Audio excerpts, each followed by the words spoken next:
wabarakatuh. Waalaikumsalam warahmatullahi wabarakatuh. Apa kabar semuanya? Baik, Ibu. Sudah siap belajar? Baik, Ibu. Siap, Ibu. Nah, sebelum belajar, mari kita berdoa dahulu ya. Berdoa dimulai. Berdoa selesai. Selanjutnya, Ibu mau absen dulu ya. Coba open kamera semuanya ya. Noviatul. Hadir, Bu. Hadir. Mega Mulia. Hadir, Bu. Hadir. Husnul Minandari. Hadir, Bu. Hadir. Jovan Kariska. Hadir, Ibu. Hadir semua ya, alhamdulillah. Jadi ada yang ingat, ada yang masih ingat pelajaran minggu kemarin? Pasti pada lupa ya. Jadi minggu kemarin kan kita mengetahui organ pernapasan manusia. Jadi selain manusia, hewan juga mengalami pernapasan. Jadi pada hari ini kita akan membahas tentang organ pernapasan pada hewan. Tujuan kita mempelajari organ pernapasan hewan agar kita bisa mengetahui organ pernapasan hewan dengan benar, memahami fungsi organ pernapasan hewan dengan tepat, dan membuktikan kebenaran informasi tentang fungsi organ pernapasan hewan. Hari ini kita harus tetap semangat ya, walaupun kita masih menggunakan pembelajaran online dan terus melakukan Zoom meeting. Jadi kalau ada yang bertanyakan, silahkan ditanyakan. Tapi saat Ibu memberi kesempatan ya, kalian bisa baca dulu nih di buku tematik kalian, tema 2. Ibu kasih waktu 10 menit ya untuk membaca. Silahkan baca dulu ya semuanya.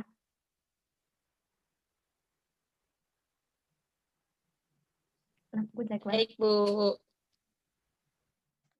Enggak usah. Nah, udah 10 menit nih. Ada yang bisa memberi pernyataan tentang materi yang kalian baca barusan? Saya, Bu. Nopi, yang tadi Nopi baca itu ada ikan bernafas menggunakan insang.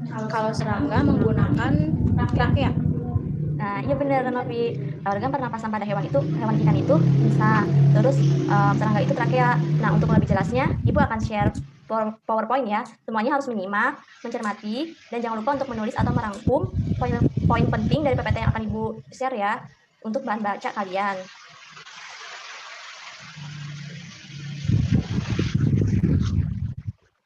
Sudah terlihat PowerPoint-nya? Belum, Ibu. Sudah. Sudah, Ibu. Sebentar ya. Nah, kali ini seperti yang kita ketahui, kita akan belajar tentang fungsi organ pernapasan pada hewan. Ini ada di buku tema 2 tentang udara bersih bagi kesehatan dengan subtema 1, cara tubuh mengolah udara bersih dengan kompetensi dasar mengidentifikasikan fungsi organ pernapasan pada hewan. Organ pernapasan pada hewan yang akan kita jelaskan di sini adalah amfibi, ikan, burung atau aves, serangga, cacing tanah, dan reptil, dan juga mamalia. Amfibi. Jadi yang termasuk hewan amfibi adalah katak. Katak pada saat masih menjadi larva, untuk bernapas dia menggunakan insang luar, dan pada saat menjadi berudu berbentuk insang dalam yang digunakan sebagai alat pernapasannya. Namun ketika katak tumbuh menjadi katak dewasa, katak bernapas dengan menggunakan paru-paru dan kulitnya. Selanjutnya ada ikan. Coba Mega baca alat pernapasan pada ikan. Ikan memiliki alat pernapasan berupa insang. Insang terletak di sebelah kanan dan kiri kepala. Insang ini berjumlah 4 pasang. Bagian-bagian insang berbentuk lembaran yang disebut lembaran insang. Nah, terima kasih Mega. Halo. Seperti yang tadi dijelaskan oleh Mega ya, kita tahu bahwa ikan bernapas dengan insang. Terus ada burung atau aves. Burung memiliki alat pernapasan berupa paru-paru. Selain itu, burung memiliki kantong-kantong udara berdinding tipis. Kantong-kantong udara tersebut yang terhubung dengan paru-paru. Ketika kantong udara digembungkan, tubuh burung sangat ringan. Jadi kantong udara itu digunakan oleh burung untuk menyimpan udaranya yang digunakan pada saat waktu terbang. Jadi pada saat terbang, burung tidak memasukkan udara melalui hidungnya, tetapi melalui trakea tadi, paru-paru, terus ada kantong udaranya, dan disimpan udaranya itu saat dia menghembuskan nafasnya. Hembusnya apa lagi? Nah, selanjutnya ada serangga.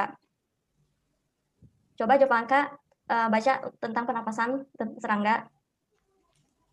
Serangga memiliki alat pernafasan berupa trakea. Trakea adalah pembuluh-pembuluh halus yang bercabang dan memenuhi seluruh bagian tubuh serangga, kemudian bermuara pada stigma. Stigma adalah lubang atau corong yang terletak di sisi tubuh bagian kanan kiri. Stigma berfungsi sebagai jalan keluar masuknya udara Oksigen tidak diedarkan melalui darah, tetapi diedarkan melalui sistem trakea.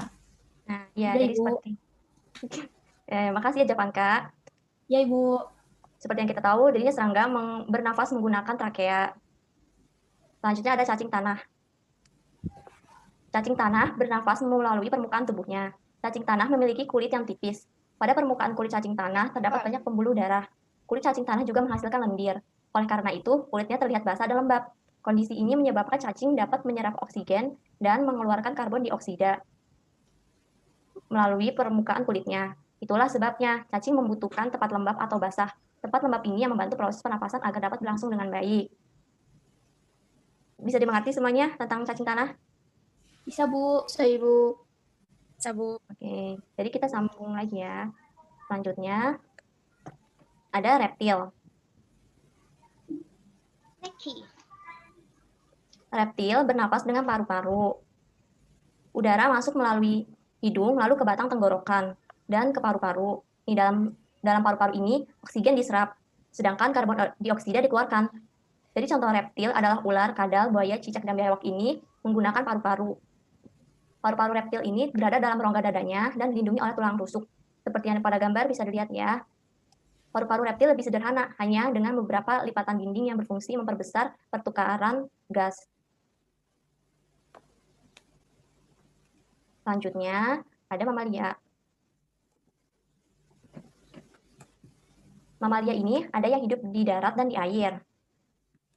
Mamalia hidup di darat mempunyai alat pernapasan mirip dengan manusia, yaitu hidung, pangkal tenggorokan, batang tenggorok, dan paru-paru, seperti kambing, sapi, kuda, dan kerbau.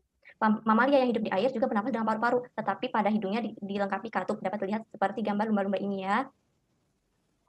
Nah, sampai di sini ada yang ingin bertanya? Unul? Saya, Bu. Saya, Bu, ingin bertanya. Ya, Nul. Ya, Husnul, silahkan. Mau bertanya apa? Bagaimana ikan bernafas dengan insang? Maksudnya mungkin caranya ya? Iya, Bu. Oke.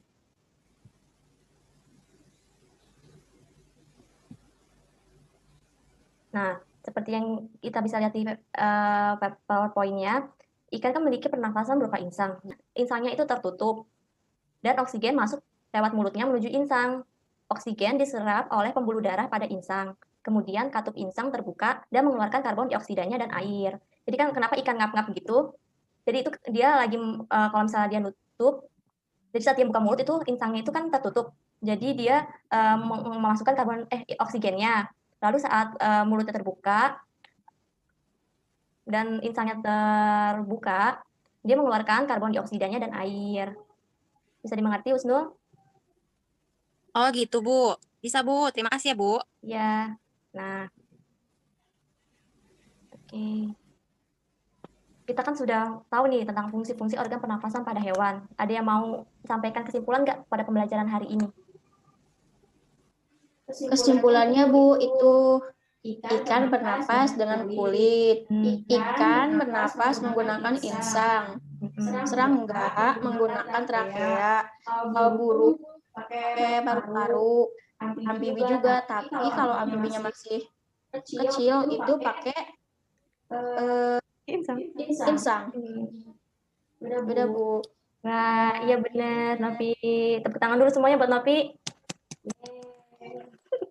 Ya, jadi benar nih.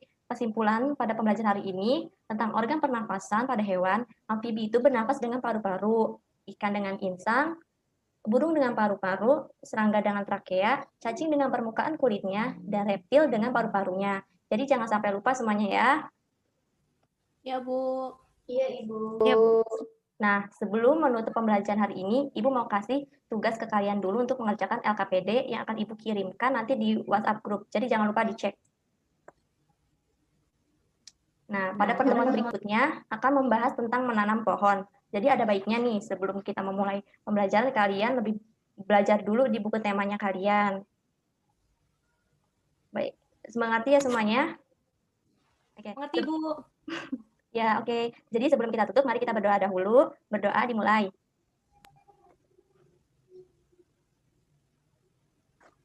Berdoa selesai. Oh ya, kita foto dahulu ya sebelum kita tutup. Ayo gaya ya Semuanya semuanya. dulu. Ya ya. 1, 2, 3. Dah. Udah. Wassalamualaikum warahmatullahi wabarakatuh. Waalaikumsalam warahmatullahi wabarakatuh. Dadah semuanya.